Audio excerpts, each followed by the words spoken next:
Hey, powerful creators, and welcome to this month's episode of Crucial Conversations, where we discuss everything that you want to know. Today, we have a very important and crucial conversation right now. We are going to be joined by amazing panelists. We've got Dr. Ghyneece Temple, practicing attorney Sarah Manning, and special guest Ronald Johnson. We're going to bring them in and talk about why we're all here today. Join me and welcome them together. Hey, Ronald, Dr. Hey, how you doing, Anita? And attorney Sarah Manning, thank you all so much for being here today.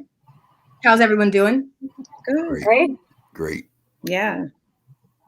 So we're here today to have a really important conversation about restorative justice. And each of you have direct experience, rich experience, and a lot of context to add to this conversation. I think the first thing we should do, though, before we get into what is restorative justice, is let's give each of you an opportunity to tell us more about who you are and explain the work that you do. So we'll start with Dr. Ghyneece Temple. Yeah. Can everyone hear me okay? Yes. Well, hello, everyone. My name is Dr. Janita Temple. I go by Jen. I am a licensed and practicing psychologist. So that means I provide mental health therapy. I conduct individual therapy, group therapy, couples therapy. I also run workshops and other things to kind of just teach mental health self-care tools to people. I also engage in trainings and consultations. So I do executive coaching, specifically around anti-racism and anti-discrimination coaching with people and organizations. Yeah, and so I've been in the field since 2013, and I really enjoy what I do. So that's a quick summary. Thank you. And attorney Sarah Manning.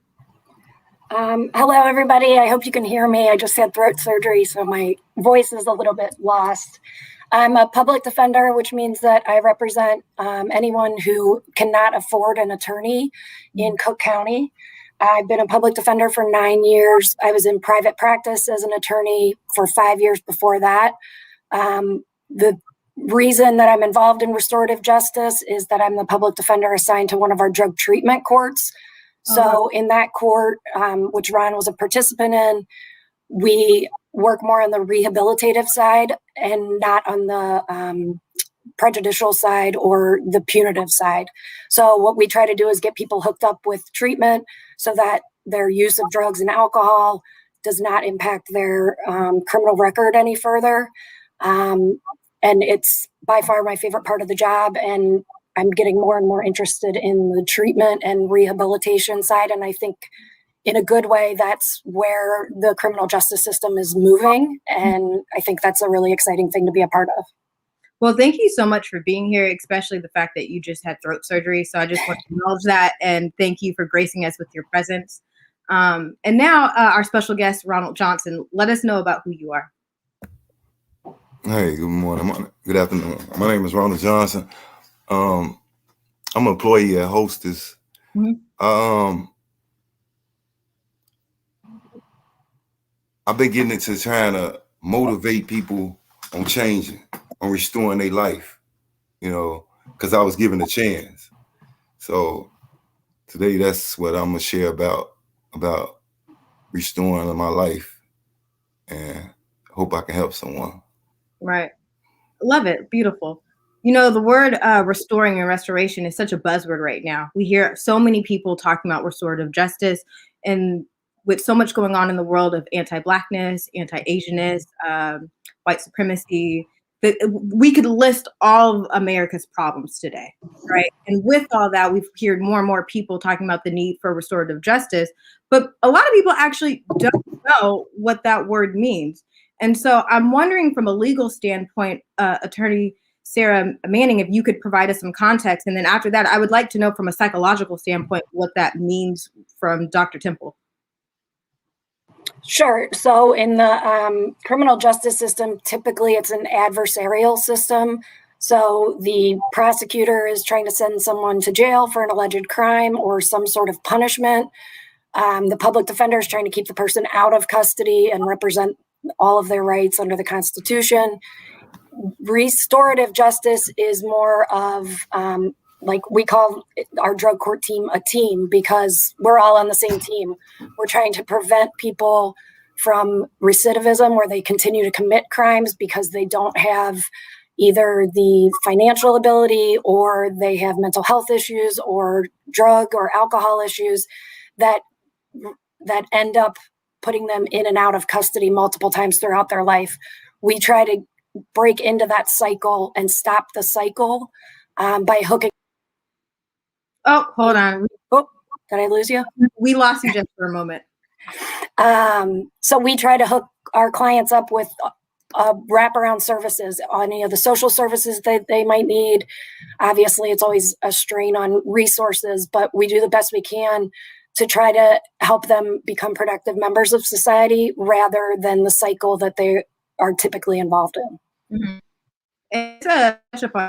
Is a part of it accountability as well? And if so, what does restorative justice look like in terms of accountability? I think Ronald might be able to talk about accountability a little more in terms of in like the recovery aspect of it. But my understanding is that, yes, accountability and getting to a point where you're not so focused on what may have been your past mistakes. You're able to look at the present and the future and not be defined by what happened previously. So it sounds like you're making a distinction between personal accountability and then the system, our system's accountability, right? Yeah, I personally don't think the system is very good at taking accountability. So yeah, I'm talking about it more in the personal sense. Okay, thank you so much. And then Dr. Temple, what does restorative justice mean from a psychological standpoint? Yeah, so really, I mean, when we think about the definition, it is the same of which Sarah shared. We don't have like a specified psychological term for that, but I think we think about it in the same way, in that the focus is on rehabilitation. And so really looking at systems. And my own personal belief is that, people aren't born criminals, etc. There are environmental factors and other factors to consider, mental health issues, etc., lack of access to things that improve quality of life that get people into these situations where they are incarcerated. So from my own work and psychological perspective, it is really working to understand what things contributed to the person's behavior, and then how do we help them, take care of their mental health, establish coping strategies that keep them safe and help them make different decisions for their lives and for their own well-being. So definition wise, there's no special definition we have. Mm-hmm. Okay, so, and then a follow-up to that question then, if there's no difference in definition, is there a difference in when you have clients who perhaps have gone through the system and they have benefit from restorative justice? Is there more peace in their life, or is they're still at the same mental standpoint that they were prior to whatever occurred? I mean, the hope is when people are engaging in mental health treatment that they're leaving with more tools to take care of themselves, and that they're leaving better off than how they came. And it's difficult. So I don't work in the court systems, but I know sometimes I've known clinicians that have worked in prisons, and they can be inundated with hundreds of clients that they need to figure out treatment plans or what to do. And so I don't always think that people who are incarcerated get the best mental health care when they are currently incarcerated. So they are not always leaving, I think, with the most effective tools to care for themselves. And that's because our criminal justice system is so full of people. Like, our prisons are booming. There's so many people that are in need, and oftentimes not enough resources to care for their mental well-being. Mm-hmm. Thank you. And Ronald, you have such a great perspective to add to this conversation because you have a lived experience of going through the system. So when we talk about restorative justice, what does that mean for you? For me, it means restoring my life, giving myself a chance to be a better person. Don't look at my past because I know it's there. It means to me to become a productive member of society today, to do the right thing. Restorative justice means to me to change my thinking as well as my actions. Mm-hmm. And so what has that process been like for you? It's been great.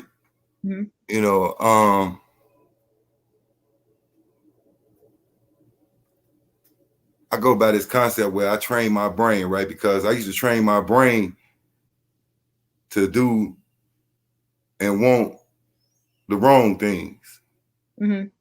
So as I wake in the morning, I say my prayers and ask my God of my understanding, which is a good order direction, to guide me through my day. And it helps me become a better person each day, because I follow those good guidance instead of those wrongful guidance. Now they come about, but I put good stuff on top of good stuff instead of bad stuff on bad stuff. And I continue to try to live better every day. So then what would be the difference between living wrong and living right? You know, because I'm thinking that's pretty vague, right? So it's like, if I don't understand what you're talking about, I might not think whatever happened to your life was a wrong choice. And perhaps it was the system that failed you, and less more so about what you did, but that we live in a world where, you know, individuals aren't always held at the same standards. Well, with me, I'm talking about me. Yep. I know that I had these thoughts, the spirits and everything in my head that come about. And if I choose to follow the ones that I know that the outcome don't look so good and ain't gonna turn out so right, I know it's wrong. Mm-hmm. So how did you link with attorney Sarah Manning? I know she defended you, but could we kind of get that backstory from either you or from Sarah yourself? Well, I was offered drug court and went to their courtroom, and they gave me another chance to restore my life, to become a better person. And I appreciate that, because it really helped me. And, you know, I grew up to where I thought everybody was against me. You had to live this certain way and all these other things growing up in Chicago. And it's just what I wanted to do at that time, you know, because I wasn't raised like that. You know what I'm saying? I grew up with my mother and my grandmother, and believe it or not, they sent me to Catholic school my whole life, but I just choose to do what I want to do. Mm-hmm. So given the opportunity to restore my life, I took the chance, and I appreciated it, and I valued it. So things started to change in my life for the better. Mm-hmm. Janita, I'll add a little bit to that. Yeah. Ronald was a client in drug court when I first got assigned to drug court. He graduated from the program shortly after I got involved with it. Mm-hmm. But I do know, just from now being friends with him at this point, that he was in and out of custody numerous times prior to getting involved with drug treatment court. And I see it a lot with clients that we have now. They honestly are in shock, disbelief that there is a courtroom that they can go into where everyone truly wants the best for them and is looking out for their best interest. And it's very disorienting for the clients. And it takes them a while to get to a point where they actually believe us, that we're trying to help and that we're not looking to get them into more trouble. We're trying to correct some of what has gone on in their past. Mm-hmm. So I understand that a component of restorative justice is repairing the harm that's caused by the crime. What does that look like if the solution then is just going to drug court? So I think the way that most people understand it is that because, using Ronald as an example, and I don't even know how many times he was arrested. Say he was arrested 10 times during his life, and he kept committing retail thefts and silly crimes that aren't really bothering anybody, but it was because he had an underlying addiction he was trying to feed. Once they get to drug court and we start to rehabilitate them, it's in the best interest of all of society, the state's attorneys, the jail, everybody, the judge, to stop him from making those decisions, from having that behavior, for a million reasons. One, I think it's just the best thing to do as humans is try to help one another out, but also it saves money, it saves time, it saves resources if we can correct the underlying behavior rather than just continuously putting them through the cycle of going to jail, going to prison, getting released without any new skills or coping mechanisms or anything, or any kind of support network that would be willing to help. Thank you. So wait, we got a couple comments right now, and they're directed to you, Ronald, so I just want to read them real quick. We've got Jen Blazing who says, what a beautiful journey you're on, Ronald. Props to you. This conversation is so important. There is a segment in the documentary, The Creative Brain, about creative programs being tremendously transformative to incarcerated individuals. So true. There is far too much stigma against these people. You are not your past actions. You are just as valid and valuable a life as anyone in the world. And then Runa Z said, thank you for inviting someone with lived experience going through the system. So I hope that lets you know that you are definitely out here motivating individuals. I have a quick question for Dr. Temple. Now, when I'm listening to this, I'm thinking like, this is therapy, right? Therapy in itself is just restorative justice, the whole entire practice of helping people come to terms with what they used to do to where they're at now. I'm no longer in that field, so I'm rusty. I don't remember. Yeah. I mean, I love how you put it. And I think so, yeah, part of being a clinician is to help bring that restoration to people's lives, to help. I mentioned systems earlier, and many of us clinicians think from a systems level approach that we don't all exist in a vacuum, right? We're not in some bubble. There are environmental factors that impact our well-being and our decision-making. There are internal factors. So specifically thinking about people who, battle substance use and addiction, substance use changes your brain. It changes how you think. It changes how you see the world, how you see yourself, and thus how you interact. And so what I see as a clinician is that ability to really sit with people, have that compassion and understanding, and really work to restore the person to a state where they can function in a more productive and healthy way. And that means supporting the person and not, judging them based on their actions, and really just seeing people for who they are, which is worthy and deserving of care, support, and just resources. And so, yes, it is essentially restorative justice is providing that care to people. So, as I'm listening to all you, I'm really surprised that restorative justice is more about individuals being able to restore the harm that was caused. Because I was thinking more so about court systems, and that restorative justice has more to do with holding police officers responsible. Because I think in a lot of social justice circles that I've been into, that has been the way in which restorative justice has been positioned. I haven't really heard it in the way in which we're talking about it today. I think that the idea of restorative justice relating to law enforcement and the way that they treat people is a relatively new concept, and really not many people in the criminal justice system are there yet. A lot of times it's an antiquated system. I mean, we just stopped using carbon paper like last year.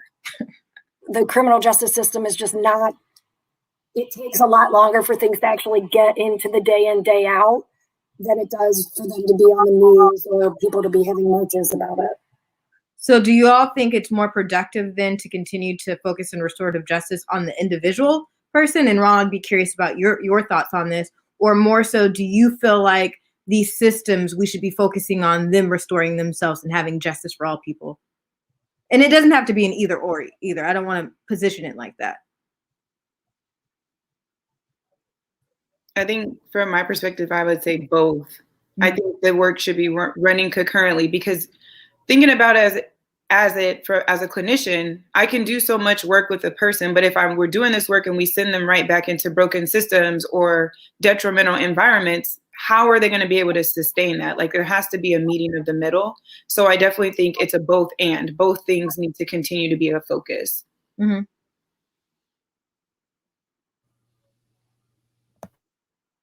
Did you want to say something, add on to that, Ronald? I agree with Dr. Temple. I'm thinking it's a both. It's for both. It's not just one-sided, you know. It's two lanes to it, so it should be restored down the lane, both of them. That's just my opinion. Now, when we think about your experience, Ronald, you said earlier today you grew up with a mother, a grandmother, you went to Catholic school, you were in Chicago. It sounds like from what you were sharing that you were instilled certain values, whether they were family values or moralistic values. How did you then end up in the predicament that you got into, if that's okay? Also, too, if it's too personal, just be like, Janita. Yeah, that's good. I came That's because I choose what I want to do, not what they formatted for me. You know, I choose to hang out in the streets and stand on the corners. When they sent me to school, I could have just walked to the train and got on the train and went to school. Like I started the first semester or a year or so, you know what I'm saying? And said when time came around to me seeing what was on the street corners and all that, and I thought it was cool. So I started stopping there and not going to school. So it's basically, how I'm gonna put this, like, I mean, this sums it up. I did what I wanted to do. It's just the bottom line. I did what I wanted to do. I wanted to do what Ronald wanted to do at the time, you know, and it caused me a lot of pain. It caused me a lot of pain because doing that, and it's crazy because I went through a whole lot, right? And I've been incarcerated quite a few times, to where as I lost my wife, my grandma, my mother, and my oldest son, right? Oh, wow. By being incarcerated.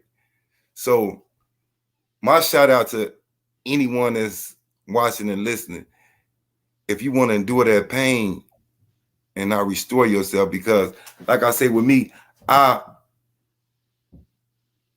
tell people, maybe funny, but I deal with like 12 people in my head, right? And I'm glad that 8 of them is thinking positive now. You know, I still got 4 that's probably with some messed up thoughts, you know? So like I said earlier, I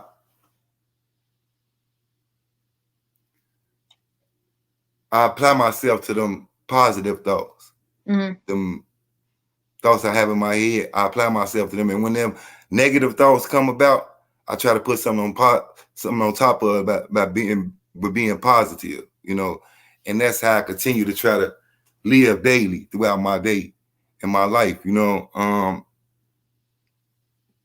kind of all over the place, but no, you're fine. I don't know, I'm so thankful now, right now today, like for real, because I never thought that this would be my outcome. I never planned this would be my outcome. What do you think your outcome would be? The way I trained my brain, that I was going to be in the streets for the rest of my life, and that's where my life was going to end at, because I had trained my brain that way. So now I train my brain to get up and go to work, do responsible things, take care of my family, you know, and live life on life terms. And living life on life terms to me is, like I say, just listening to, because I don't know about nobody else, but I know I get these, I want to say thoughts or whatever throughout my day. And it's up to me which one I'm going to choose. Right. You know, and the day I choose the ones that I know the outcome going to be good for me. I'm going to enjoy the outcome instead of the ones that I know going to cause me some more pain. Earlier, you said Ronald was making decisions that Ronald wanted to do. You were speaking in the third person. And with that, I'm curious, was it that Ronald was like, I want to be hanging out on the street corner because I want to cause harm? Were those what specifically were the thoughts? It wasn't that I was trying to fit in or nothing like that. I just thought that was what was happening at the time. And I thought it was cool and I hate to do that because I seen other individuals that I used to hang with doing it and so forth. And wasn't no, as I seen, wasn't no getting in trouble about it at the time. Mm-hmm. You know, I thought it wasn't harming nobody. And now you have thoughts about like wanting to do the right thing, and that's what's guiding all your behavior today. Yes. So Dr. Temple, when you're in a therapy session and you have someone that, you know how Ronald has described various different personalities, right? And they're struggling with what personality to feed. Who should they be in that moment, in that day? How do you guide them to the one that, as what Ronald's saying, Ronald now has peace and he's very grateful for who he is today. How do you guide people to that part of themselves? Yeah, I mean, that's a really good question. I think part of it is, and I want to say this, like clinicians, we can't make people choose, you know, the healthy path, the right path. And so in a sense, yeah, we are guiding in terms of asking like, what do you envision for yourself? I think that's such an important question. It's called the miracle question. Like if you went to bed, you woke up the next day and your life was exactly how you want it to be, how would that look for you? And I think that question is so essential to the work because it really grounds people in, you know, the true direction they want to move. And so with that, you know, I would ask questions to really assess how ready the person would be for that change. Because we could say that we want to see X, Y, and Z, but do we have that motivation? Are we ready? Are we at a point where it is time to make the change? We would assess like the resources and support, like what environment are you in? Like Ronald said something very important in terms of like, you know, he's seen people in his day-to-day life living that life. And therefore, you know, this was the environment. So is there a way to, you know, get the person to an environment where that's not a desire? What are the supports that the person needs? Is it, you know, treatment? Is it supportive people? What does that look like? And I think when we can help establish those things, and then also, you know, giving people hope, that's part of what a clinician can do is help give hope to the client. So once we can establish those things, then we can work together to teach coping skills and strategies and techniques to help the person continue to choose that right path for themselves and to listen to those voices that move them towards peace and towards restoration. Mm-hmm. Yeah. Attorney Sarah, oh, good. Go ahead. I just wanted to talk a little bit more about what I'm learning more and more now that I'm getting more involved with our drug court is that a lot of our clients, based on whatever circumstances have brought them into drug court, really don't feel that they are worthy. And it's something that, you know, as their lawyer, that's not really part of my job description to help them realize that.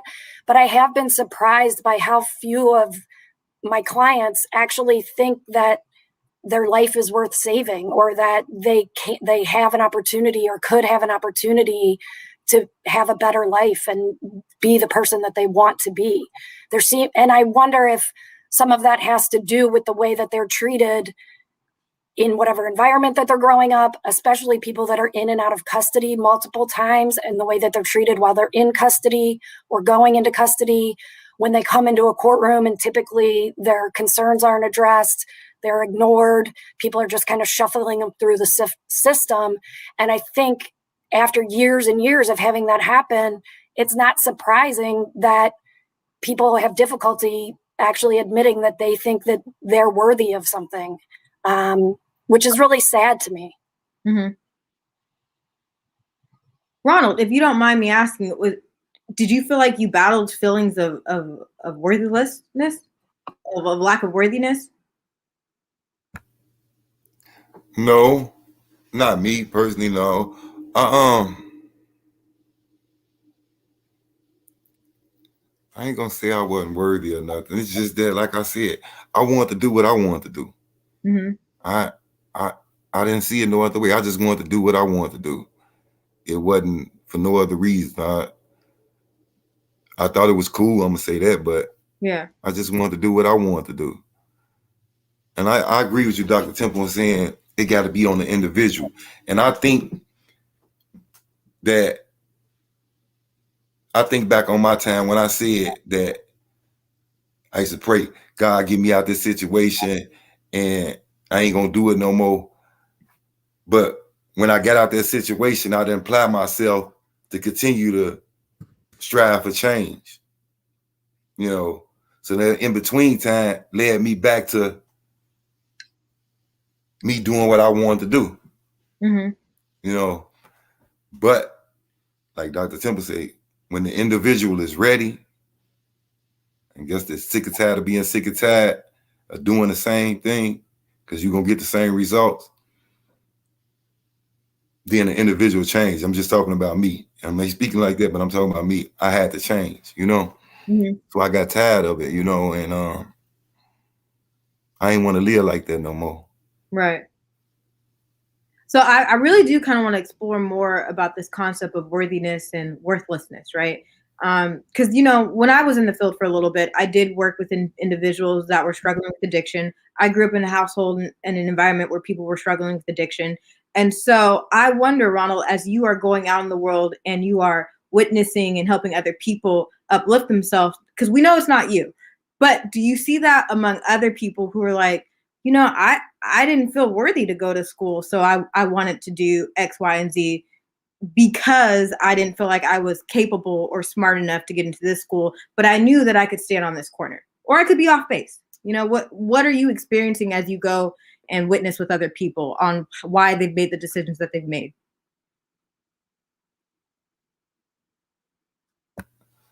I get it from a whole lot of walks of life, right? Mm-hmm. And I done talked to a lot of people saying that it's because they didn't make the basketball team and things of that nature. And, you know,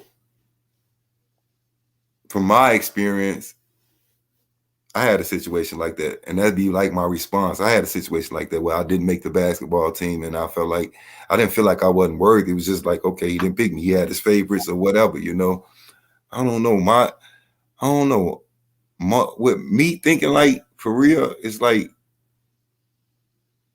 a lot of stuff I didn't let bother me. I just kept doing what I wanted to do at that time, you know, and talking to people, like I say, from all walks of life that I have conversated with, they come up with things like that, saying they didn't make the basketball team or whatever the sport that they was trying to do, and it discouraged them, you know what I'm saying? Or they wasn't able to put food on their mama table and all that. They thought they was going to be successful in other kind of ways. Mm-hmm. And my feedback could be like, you know, you got to give yourself a chance, man. I got a quick, you know, you just got to give yourself a chance. I like that, giving yourself a chance.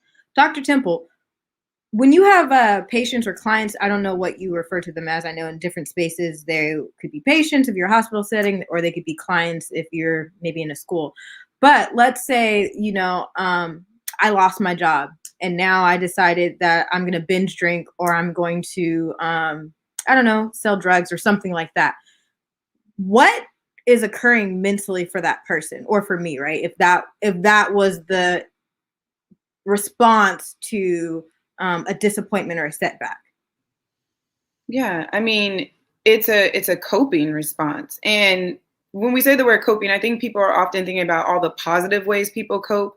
But when things happen, there are negative ways. There's negative coping strategies that people have learned or have felt like they've worked for them that they will engage in. And so what I wouldn't do is judge the coping mechanism. I think what I would focus on with that person is the pain or whatever underlying emotion that they're feeling, because there's an emotion that's driving that behavior.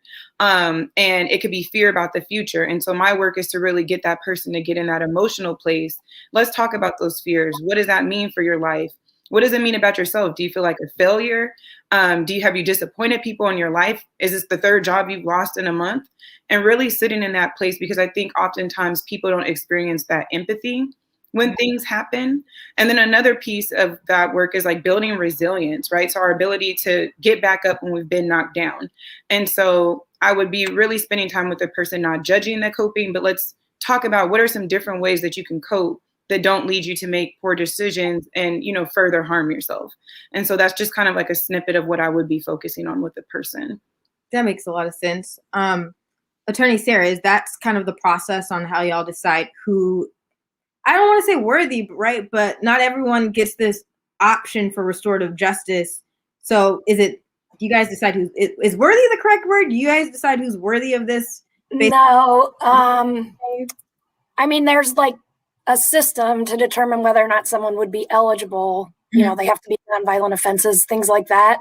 But then it's really up to the person. I mean, we give them a lot of chances, some more than others, depending on what the issues are. But it's really about them identifying that they're worthy so that they're able to comply with our requests. So, you know, we want them to go to treatment. Sometimes they need individual counseling, any number of things. And whatever the team is recommending, they need to follow. And like Ronald said, if the person's not ready, then they're not ready. They're going to find a way for there to be a barrier to them being able to take advantage of what we're offering. But I will also say that the system doesn't always work the way that it's supposed to. So I find sometimes I'm more frustrated than the clients are with what may have happened to them. And they kind of feel like they deserve it. Like we've recently had a guy who was using at a treatment facility. He ended up back in jail. And he didn't even call anyone to tell him what had happened because he just felt like, well, I screwed up, so obviously no one's going to help me now. And it takes a lot of effort and time for us to get to a point where the client actually trusts that we want to help them and that we're willing to help them and that we're standing by them and standing with them, even if they screw up. Yeah. You know what's interesting that you said about the trust component of it is that a lot of the times, one of the reasons I think that people don't trust public defenders is because it's free. So they're always like, if you want someone, you know, who's really going to care for you, you've got to pay the big bucks because a public defender has all these clients. You're one of a million. They don't really care about you.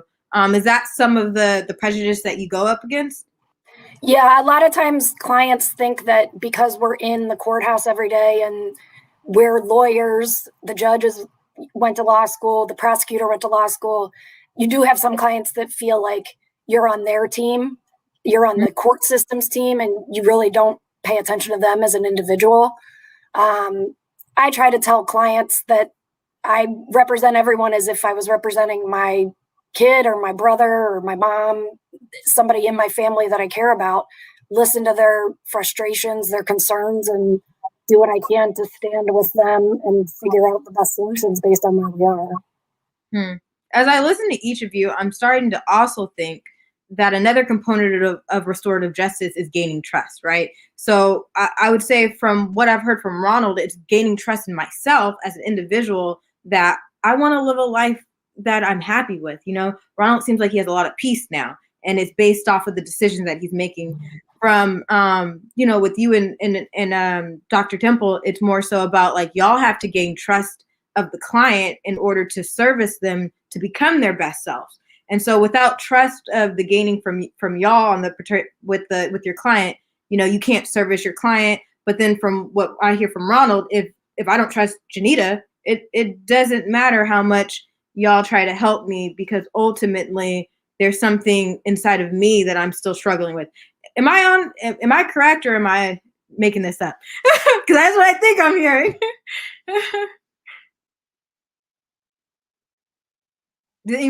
I mean, I was going to say, no, absolutely. You're correct 100%. And because I think, you know, Sarah and I, we represent systems, right? Like we're a part of a system. And so as these individuals are coming into our system, of course, there's going to be mistrust and thinking about the psychological piece of it.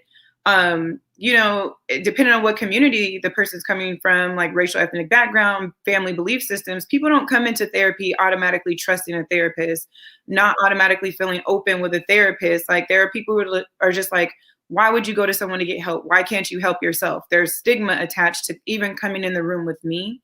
And so a big part of my work with people, especially, I mean, throughout the relationship, because for me, I'm developing a relationship with my clients. But especially in the beginning is letting people know that this is a nurturing space. This is a warm space, a non-judgmental space where they can show up authentically. Because if they're not able to show up authentically, it's going to be hard for them to do that self-work, that inner work that's going to lead them to being able to care for themselves, even outside of the therapy room. So yes, it is definitely working hard to establish trust and recognizing that I represent a system.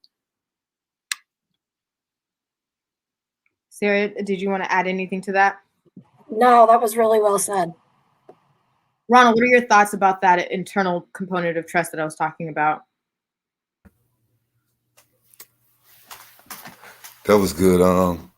You was accurate on that because, you know, that was one stepping stone in part of my life, right? I wouldn't open up to nobody. I wouldn't care who you is. I kept it bottled in, and I didn't want to talk to you about nothing. If something was going on with me, I just act on the thoughts that came about. I didn't want to talk to nobody, but I learned through this process that, you know, I got to talk to somebody about something, whether it's losing my job, going through a relationship, thinking about getting high or anything. I got to share that with somebody, because if I don't and I keep it bottled in, I'm liable to act out on it. Mm-hmm. So I have to talk to somebody. I got to gain some trust. It took me a while to find some people that I can really share my past with and talk about. You know, it's hard for people to talk about addiction. You know, that's my thought. It's hard for people to see that I was addicted to a drug or addicted to whatever, addicted to gambling. That's just my opinion. It's hard for people to talk about that. Mm-hmm. So to just open up to somebody that they don't know and ain't got no time with, then it's going to be hard for them to open up. And I appreciate Dr. Temple and Sarah for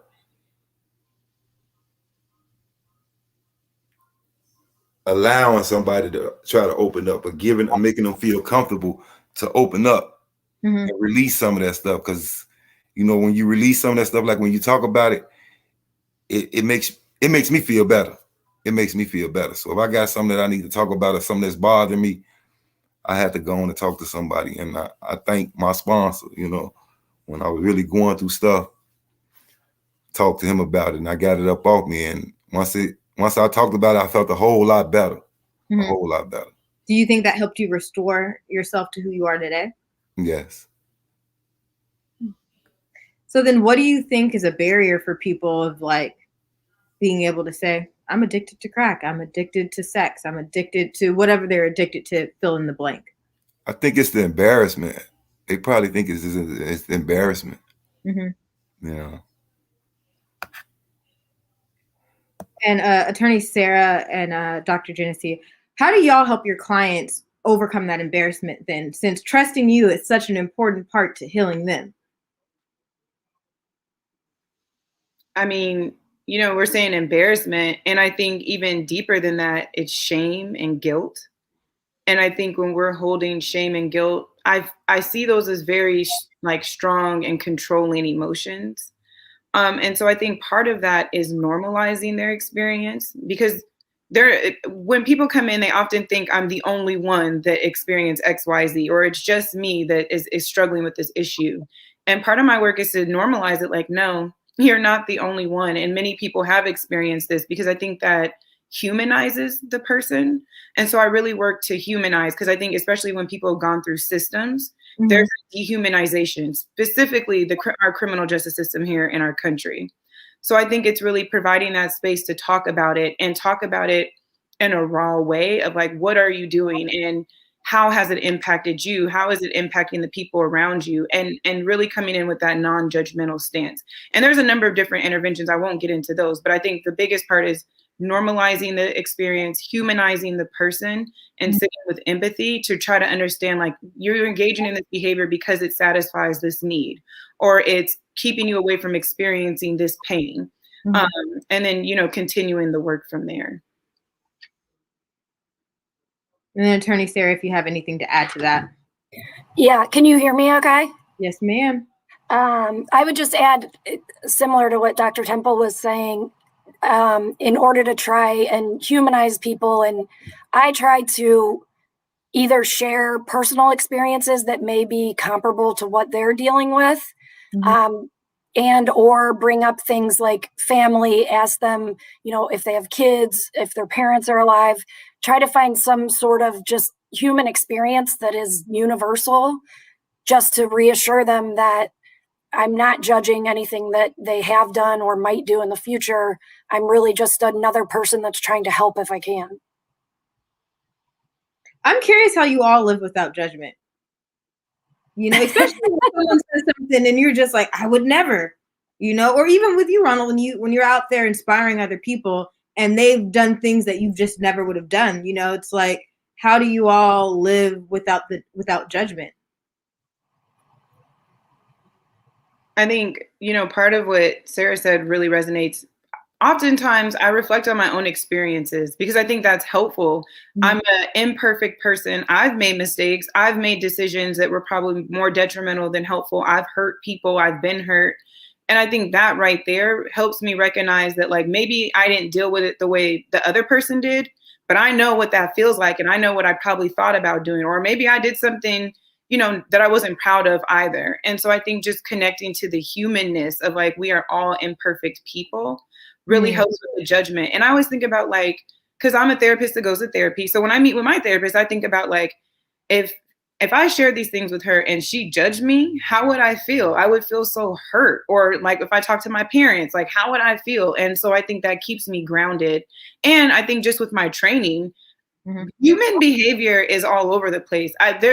And I've been doing it for so long, nothing surprises me at this point, because I know the reaches of human behavior, and just, like, we could do anything. And if you come in there with that mindset, then you're more understanding of just like, well, this might have been on the outer limit, but I know that outer limit exists. So here we are. Yeah. Mm-hmm.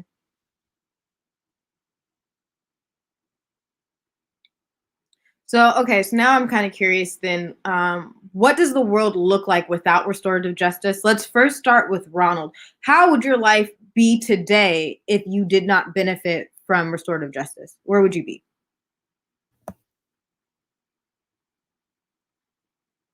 Oh, you're muted.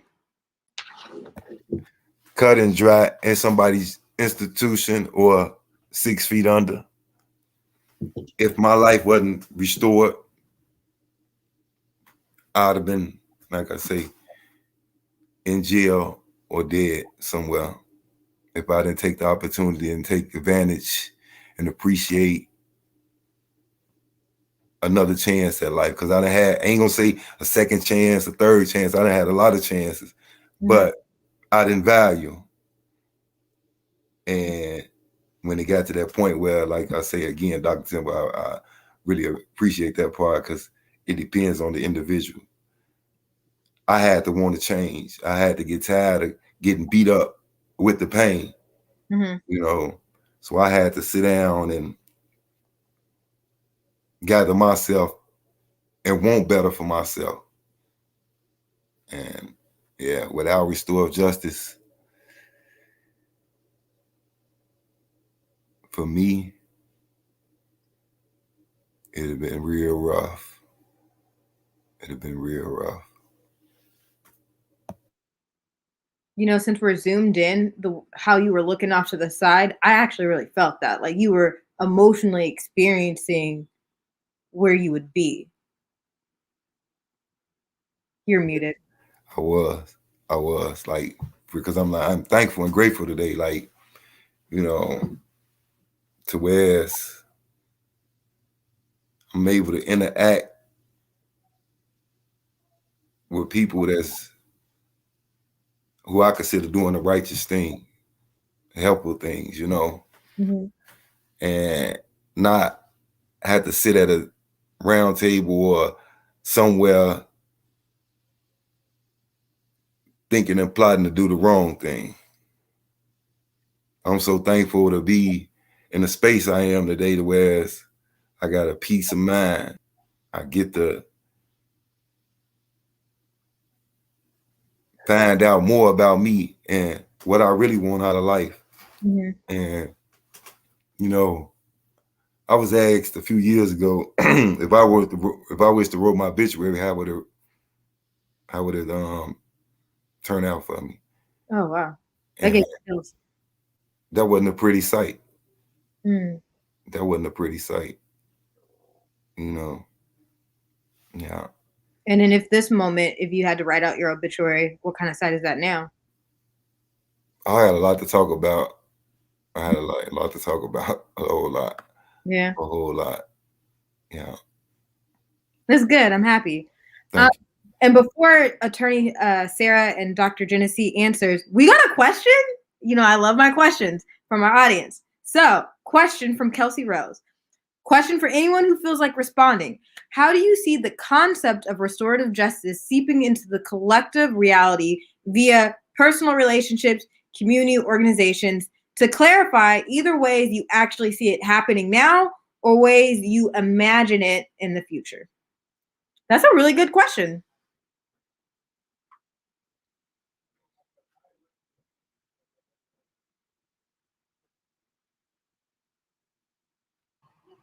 You know, it's a good question when everyone That's a really good question. Well, everyone gets quiet and you're like, well, we all have to really think about that. That's good. I'm trying, so I don't know if it's just being a public defender or part of my own personality, but I find that when I am trying to help one individual, it seems like I'm running into a lot of different systems that even I sometimes can't navigate, even with a law degree and my whiteness and everything other gift that I've been given that makes things a little bit easier.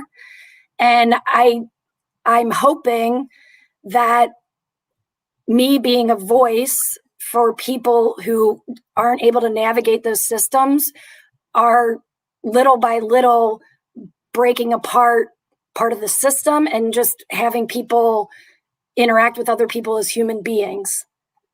I don't know if that makes complete sense, but like, for example, yesterday I drove a client to a rehab facility because I've had him go to other rehab facilities and either they say he's late for the appointment or they won't take him or he messes something up, and there always seems to be an issue. And I find more and more that if I go with a client to the rehab facility or to the police department to get their things back, whatever the case may be, that I'm able to use whatever my benefits have been in order to try to bring the client closer to whatever system they're trying to engage with.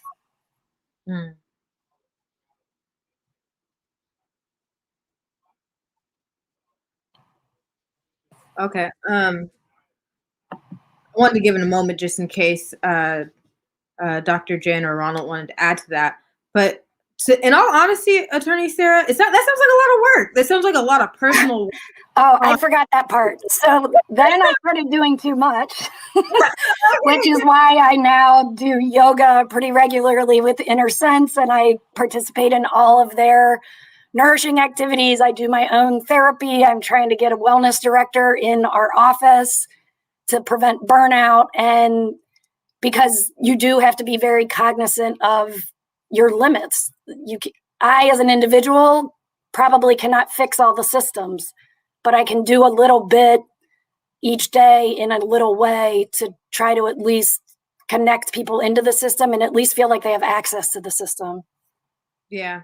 And so I think for me, that was like also me projecting onto you, because when I was a social worker, I did a lot, so much. So I left for many reasons, but one of the reasons why I did leave was because I was taking on problems trying to fix the whole world and the whole system. And I, as a human being, was exhausted and could not continue down that line. And so I think hosting conversations feels more natural, because I can still rely on some of the things that I've learned within the therapeutic field, but I'm no longer as attached, or I don't even know if attached is the right word. It's just like, as you were overextending yourself to make sure this client is okay.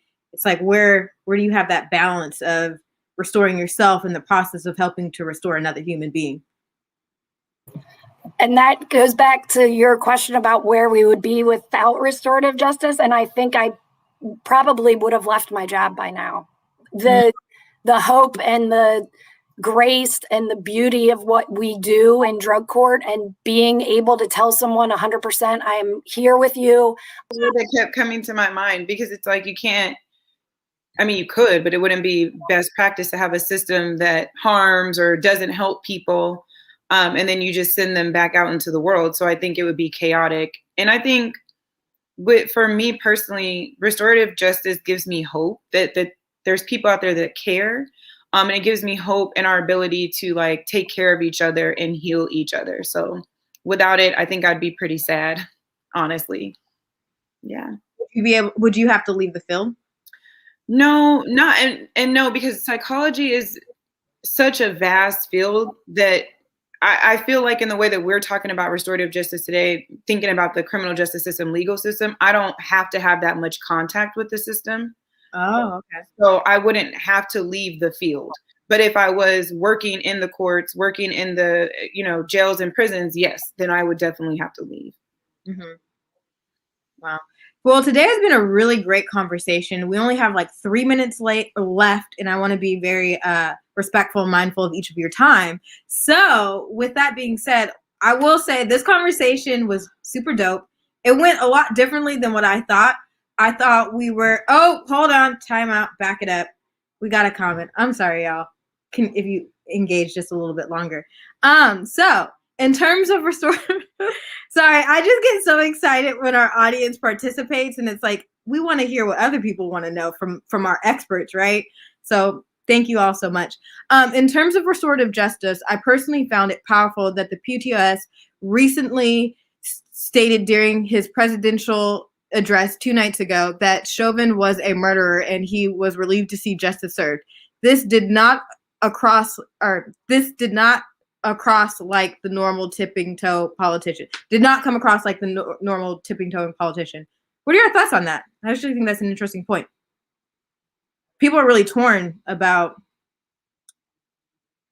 the whole Derek Chauvin situation. So if y'all have thoughts. I'm still processing a lot of that situation. I do think it's encouraging that the president is aware that these issues are happening. I think it's a shame that we got to the point that we did before anyone was paying attention. Yeah. And I find it just a lot. I find it overwhelming to really even think about that situation and how we as people within the system can try to help fix it. Mm-hmm.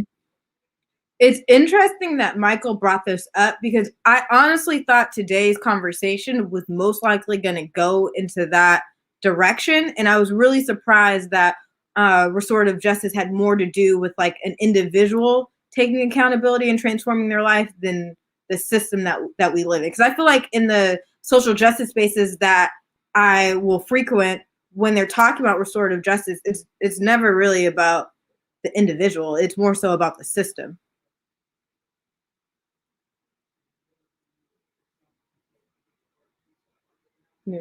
Yeah. I mean, I think my only comment about that is, empowering people is going to be really important. And I think when you have healthy, empowered people, we can make change instead of, necessarily waiting on the system for the. So I am happy that the conversation centered around like, personal restoration, because I think that's something that needs to be addressed and highlighted. And in terms of the Chauvin comment, for me, I just feel like it's a small drop in a very big bucket. Explain that a little bit more then. I mean, it's one conviction. You think about the hundreds of people who are murdered by police each year. You think of like Breonna Taylor, whose murder was unjustified, but yet there's no criminal proceedings. No one will be charged and all those things. And so it's just one of the many. Out here in Philadelphia, we had a man murdered who was having a mental health crisis. And there's no charges and there won't be any in that case. So it's a big drop, I guess. But in the context of the bucket, it doesn't feel like it. Wow. Ronald, do you have any thoughts on that as well?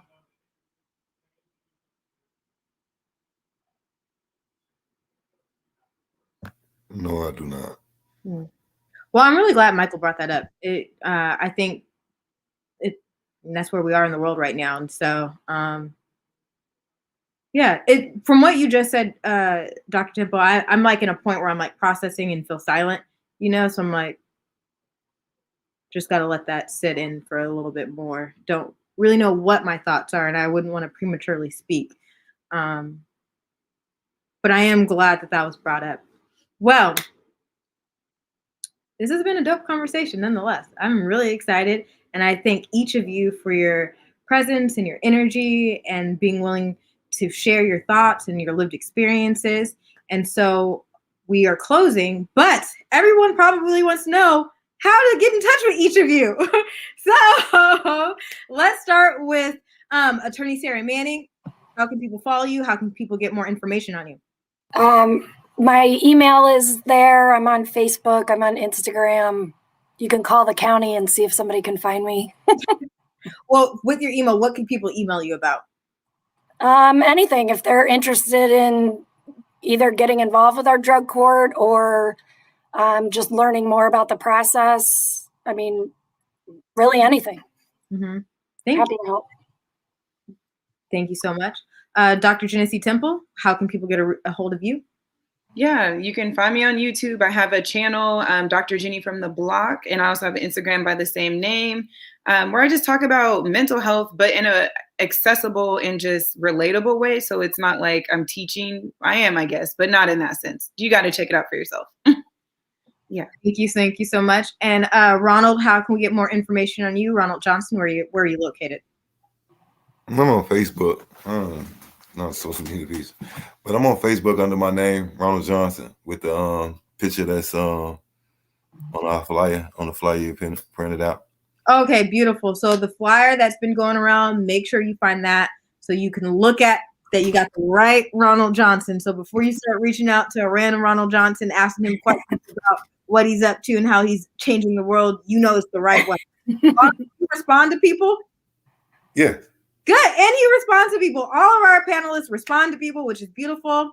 I just want to thank you all for this conversation once more. We've got comments from Ariel James. Thank you all so much for coming together for this conversation. Kelsey says, thanks so much. Everyone seems to have really enjoyed this conversation. So, powerful creators, if you want to have more Inner Sense Healing Collective arts, you can go to innersensehealingarts.org and donate for more content like this. We've got yoga. Sarah takes one of our classes. They have everything. I'm obsessed. Yes. If you want to come and heal your body, spiritually heal your mind, come to Inner Sense Healing Arts Collective and please donate so we can continue to have more content such as this. All right, you all. Thank you again for tuning in and thank you again to our lovely panelists. Thank you. Elliot Y says thank you.